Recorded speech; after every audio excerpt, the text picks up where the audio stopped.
एक बार एक साधु से एक सम्राट बहुत प्रभावित हो गया। जापान की घटना है। सम्राट निकलता था रात अपने घोड़े पर सवार होकर अपने राज्य का चक्कर लगाने। रोज देखता था इस साधु को एक वृक्ष के नीचे बैठा मस्त, कभी बांसुरी बजाता साधु, कभी नाचता साधु, कभी गुनगुनाता गीत, कभी चुपचाप बैठा रहता आकाश के तारों को देखता। सम्राट जब भी उसके पास से निकलता अपने घोड़े पर सवार होकर तो हर बार रुक जाता। क्षण भर उसकी छवि देखे बिना ना रहा जाता। क्षण भर उसकी मस्ती को चखता और फिर वहां से चला जाता। धीरे धीरे इतना रस हो गया उसे उस साधु में कि समय कब बीत जाता उसे पता ही न चलता। वह खड़ा रहता दूर चुपचाप एक झाड़ी के पीछे, उस साधु की मस्ती देखता परखता। मस्ती ऐसी थी कि खुद भी मस्त होकर घर लौटता। यह रोज का काम हो गया था। एक दिन इतना भाव विभूत हो गया कि उस साधु के चरणों में गिर पड़ा और कहा कि महाराज, यहां अब और ना रहने दूंगा। वर्षा करीब आ रही है, वृक्ष है ये, इसके नीचे आप बारिश में कैसे रहोगे? महल चलो, मुझ पर कृपा करो, मुझे सेवा का अवसर दो। यह सुनते ही वह साधु तो उठकर खड़ा हो गया, अपनी झोली उठा ली और कहा चलो। यह देखकर सम्राट को बड़ा सदमा लगा। सम्राट कह तो रहा था कि महल चलो, लेकिन प्रसन्न होता यह सुनकर कि फकीर कहता कैसा महल, कहाँ का महल, हम जहाँ हैं वहीं मस्त हैं। हम महलों वगैरह में नहीं जाते, हमने कपड़ों महलों इत्यादि का त्याग कर दिया है। सम्राट के मन में तो साधु से यह शब्द सुनने की अपेक्षा थी। अगर साधु ने ऐसा कहा होता तो सम्राट उसके पैरों पर गिरकर कुछ और विनती कर लेता, लेकिन साधु तुरंत चलने को तैयार हो गया तो सम्राट थोड़ा सदमे में आ गया।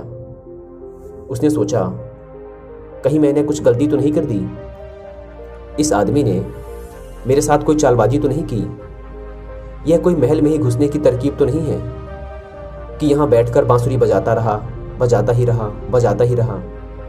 यह कहीं मेरे ऊपर ही तो जाल नहीं फेंक रहा था? कहीं यह सिर्फ काटा ही तो नहीं था मछली को फांसने का? फालतू ही चक्कर में पड़ा। अब तो कुछ कह भी नहीं सकता। इसने एक मौका भी तो नहीं दिया। इसने यह भी तो ना कहा एक बार कि नहीं नहीं, मैं बहुत मजे में हूं, क्या बारिश क्या सर्दी, हमारे लिए सब एक है। सम्राट ने सोचा क्या साधु है ये, आराम की बात आते ही तुरंत हां बोल दी। सम्राट के मन का सारा भाव ही खत्म हो गया। सम्राट यह सब सोच ही रहा था कि वह साधु तब तक सम्राट के घोड़े पर चढ़कर बैठ गया।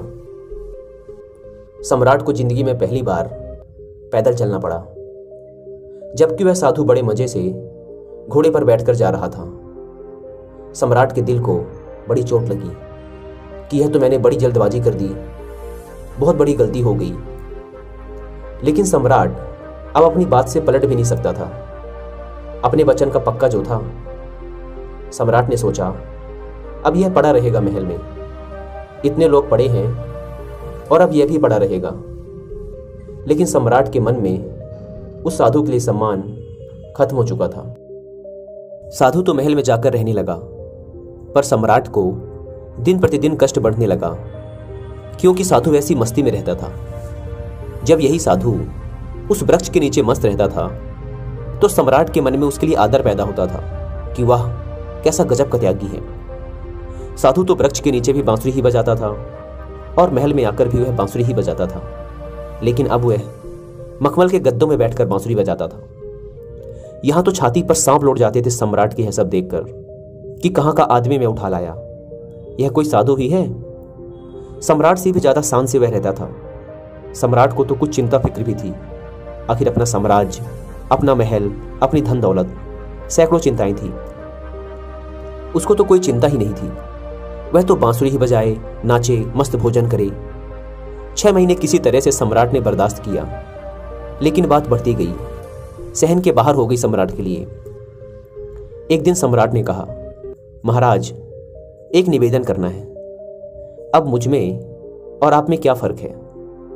साधु ने कहा, फर्क जानना चाहते हो? सम्राट ने कहा। हाँ महाराज। साधु ने कहा कि तुम 6 महीने क्यों फालतू परेशान रहे? यह बात तुम्हें उसी वक्त पूछ लेनी चाहिए थी जब मैं घोड़े पर बैठा था, क्योंकि मैंने तो देख ही लिया था कि यह बात तुम्हारे मन में उसी वक्त उठ गई थी जब मैं झोला उठाकर राजी हुआ था चलने को। उसी वक्त तुम्हारा चेहरा मैंने देखा था। यह प्रश्न तो उसी समय तुम्हारे भीतर था। अरे बुद्धू, तुमने 6 महीने तक अपनी छाती क्यों जलाई? वहीं पूछ लिया होता, मैं झोला डालकर फिर वहीं बैठ जाता। क्या संकोच, किस बात की लाज रखी तुमने? लेकिन मैं प्रतीक्षा ही कर रहा था कि देखूं कब तक तुम पूछते हो। तो कल सुबह फर्क बता ही देता हूं तुम्हें, लेकिन हाँ, गांव के बाहर बताऊंगा। सुबह सम्राट जल्दी उठा, उत्सुक था जानने को कि क्या फर्क है। सम्राट ने सोचा कि क्या फर्क हो सकता है, मुझे तो कुछ भी नहीं लगता। खाना जो मैं खाता हूं वही खाता है और मुझसे भी ज़्यादा मांगे करता है, ये लाओ वो लाओ। मैं जिस कमरे में रहता हूं उससे भी ज़्यादा सुंदर कमरे में रहता है। मेरा 2-3 नौकरों से काम चल जाता है। यह पूरे दिन 15-20 को उलझाए रखता है। इसकी ज़रूरतों का कोई अंत ही नहीं, मांगे ही चला जाता है। कपड़े शानदार पहनता है कि मुझे कोई देखे तो समझे कि मैं कोई मंत्री इत्यादि हूँ। यह खुद ही इस महल का सम्राट मालूम पड़ता है। कम से कम महल के बाकी लोग मुझसे डरते तो हैं। इसकी आंखों में तो डर नाम की कोई चीज़ ही नहीं है। बस पूरे दिन बिना किसी चिंता के मस्त बांसुरी बजाता रहता है। अब देखूं तो आज क्या फर्क बतलाता है। दोस्तों, यहाँ थोड़ी देर के लिए कहानी को रोकते हैं। दोस्तों, अगर हम भी अपनी ज़िंदगी को पूरी खुशी और मस्ती के साथ जीना चाहते हैं तो हमें प्रेजेंट में रहना सीखना होगा, अपने आज में जीना सीखना होगा। लेकिन यह सब एकदम से नहीं होगा। इसके लिए पहले हमें अपना माइंडसेट डेवलप करना होगा, प्रेजेंट में जीने। तो हम अपनी कहानी पर वापस लौटते हैं। सम्राट पहुंच गया सुबह सुबह साधु के कमरे में। वहां जाकर देखा तो वह साधु वही पुराने कपड़े पहने हुए जो वह उस वृक्ष के नीचे पहनकर बैठता था। एक हाथ में अपना झोला व दूसरे हाथ में बांसुरी लिए तैयार खड़ा था। सम्राट ने कहा, चले महाराज। दोनों महल के बाहर निकल आए। चलते चलते गांव की नदी पार हो गई। कुछ देर बाद वे गांव के बाहर आ गए। सम्राट ने पूछा, अभी और कितना चलना है? साधु ने कहा, बस कुछ देर और। चलते चलते सुबह से दोपहर हो गई। सम्राट ने कहा, बस अब और आगे नहीं, जो भी कहना है यही कह दो। साधु ने कहा, मैं तो आगे चलता हूँ, तुम चलते हो कि नहीं? सम्राट ने कहा, मैं कैसे चल सकता हूँ? मेरा महल, मेरी बीवी, मेरे बच्चे, मेरी धन दौलत सब कुछ मुझसे जुड़े हुए हैं। मैं तुम्हारी तरह फकीर थोड़े ना हूँ जिसे किसी बात की कोई चिंता नहीं है। साधु ने कहा, बस यही फर्क है तुम में और मुझ में। मैं कहीं भी जा सकता हूँ, तुम नहीं जा सकते। मैं हर परिस्थिति में खुश रह सकता हूँ, लेकिन तुम नहीं। जब मैं उस वृक्ष के नीचे रहता था तब भी मस्ती से रहता था और अपनी जिंदगी के एक एक पल को जीता था।